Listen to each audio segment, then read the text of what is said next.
Assalomu alaykum azizlar. Bugun Bigo platformasidagi nomerni boshqa nomerga o'tkazish haqida videomiz.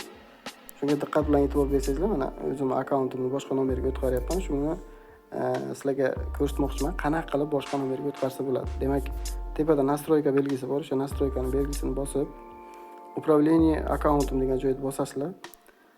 Keyin mana bu yerda telefon nomerlari ko'rsatilgan, qaysi nomerga ulangani. O'shani ustiga bosib turib, изменить номер telefona degan narsani bosasiz. Keyin kod подтверждение so'raydi, ya'ni отправить qilasiz. Отправить qilganingizdan keyin kod подтверждение keladi. Bu narsani kiritasiz bu yoqqa. Avtomatik razрешениеga beramiz. Kod подтверждение подтвердить qilingandan keyin yangi nomer yoziladi. Yangi nomer qaysi nomer olgansizlar, ya'ni nomer Bigo ochilmagan nomer bo'lishi kerak. Keyin mana bunaqa holat bo'lgandan keyin yangi nomer yoziladi. Yangi nomerga Bigo ochilmagan bo'lishi kerak. Agar ochilgan bo'lsa agar bo'lmaydi, ya'ni o'tkazib. Bunga ham kod jo'natasizlar, bunga ham kod keladi. Kodni joylashtirgandan keyin gotovani bosasizlar. Bo'ldi. Akkaunt boshqa nomerga o'tdi.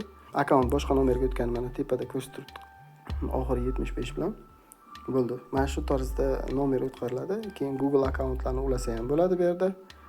Tezroq avtomatik holatga kirish uchun xohlagan Google akkauntlaringizni ulatsangiz bo'ladi. Men endi to'g'risi Google akkauntni ulamayman. Bizning YouTube kanallarimizga a'zo bo'lasizlar degan umiddaman.